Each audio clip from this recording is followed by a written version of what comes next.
process of finding their black, tall, dark African when it comes to earning financially. But still, if you want to move from America and come to Africa, however much this man is going to be earning less than you, he is going to be on top of you. And you just have to accept it. And that is just reality. Because in Africa, you as a lady, your money means nothing to a man. No, leave alone this nonsense that you hear. What do you bring on the table? What do you bring on the table? Your money means nothing to a man in Africa when it comes to respect. Respect comes first. And majority of the women, they think, when I have my money out, I can treat this man any way I want. It's not going to work for you if you come to Africa. I'm going to be honest with you.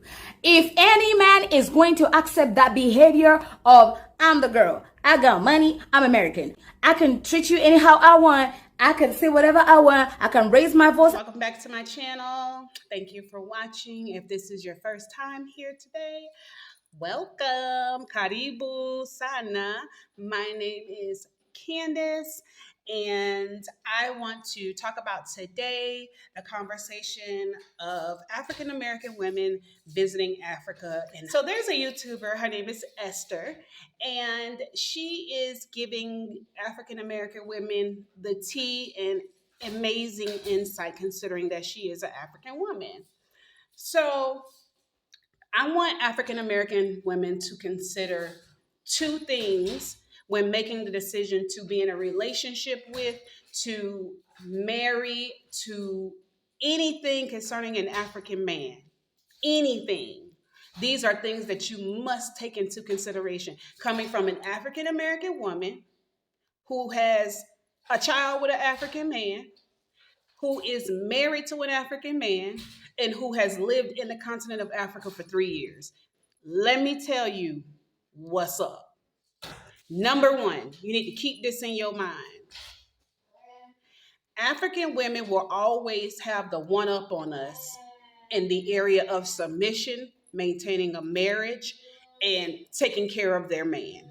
Number one, baby, you will never be able to compete with that. Okay, now that you understand that fact, you need to consider this.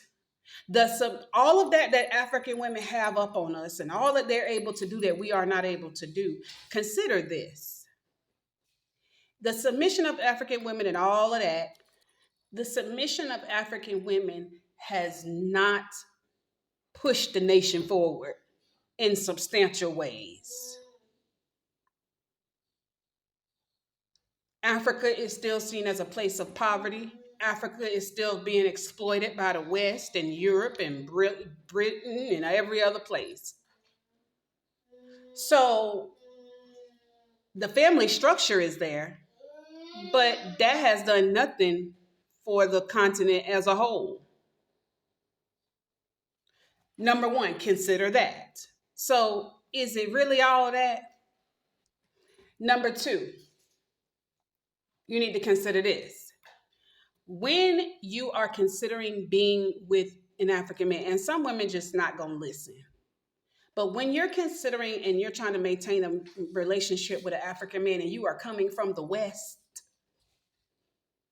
you need to make sure that he is educated and he needs absolutely nothing from you financially.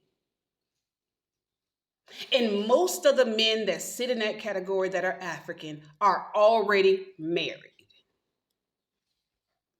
If an African man is interested in you and you can see no fruit of success, he's needy, girl. He's going to exploit you to the best of his ability. And then because you're not going to be able to humble and respect him because you come from the West, and that is very difficult to do. Take it from somebody that knows. Take it from what Esther is saying. We're not lying to you. It's difficult to submit to a man who you don't need. He's going to exploit you and discard. And I know that this is hard, and I know I'm talking hard, and I know that it's a hard thing to digest when you really, really want something. But sis, I'm not saying that all African men are bad, because I could say like my husband was fairly good to me until the end. We're still married, we're separated.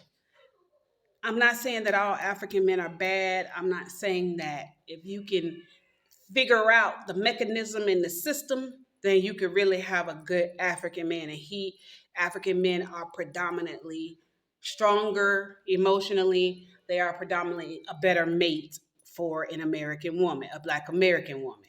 So I don't want to discourage you as a whole, but I want you to come into this thing with your eyes wide open. Because y'all in the West be romanticizing Africa, baby, and it's not giving.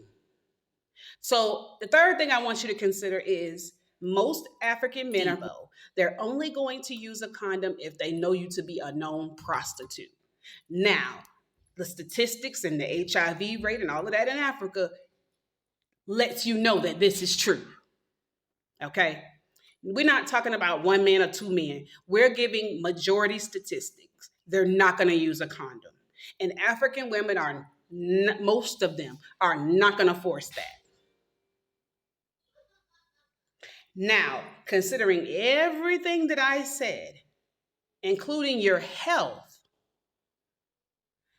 African men are going to cheat. They're not going to use a condom. And so you got to kind of sit back and say, wait a minute, is it really worth it? Okay, you have to understand that African women have taught African men what to accept, how to be, how to treat a woman, what they can get away with, and they can predominantly get away with anything.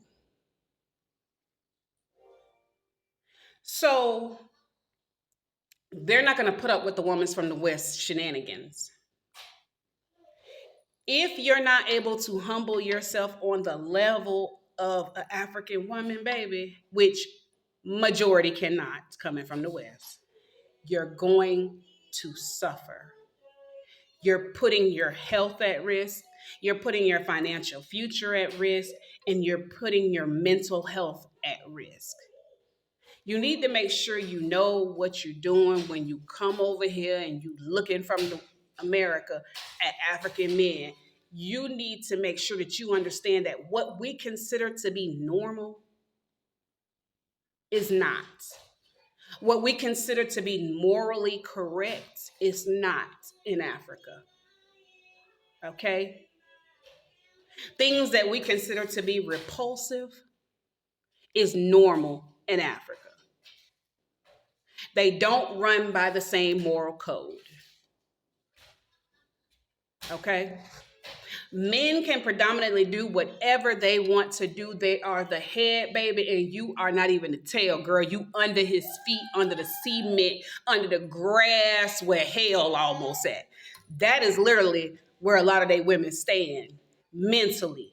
But financially and physically, African men are predominantly good to their women. It's just a mindset, it's a belief system, it's a culture. Okay?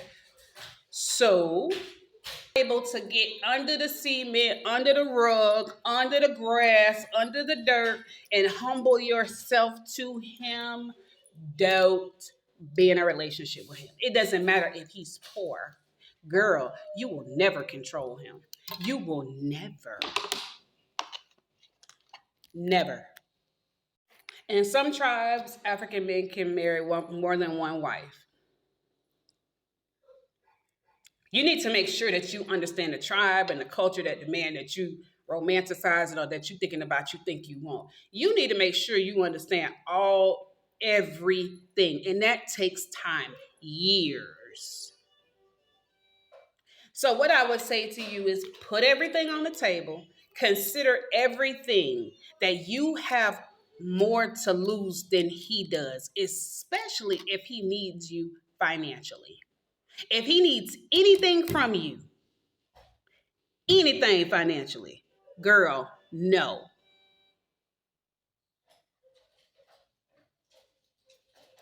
Anything. Women in Africa predominantly don't help a man financially, ever. So if you have to help him financially, girl, you done took yourself out of the wife position. You put yourself in a sponsorship role. And he's going to see you as such. You a sponsor, you're not a wife. Because African women do not help their men financially. Predominantly, they don't. Unless it's an absolute somebody sick, somebody finna die, it's for the children. It got to be a show enough emergency situation. Don't do it. Now, considering all of the things that I just put on the table, so there, consider ye this.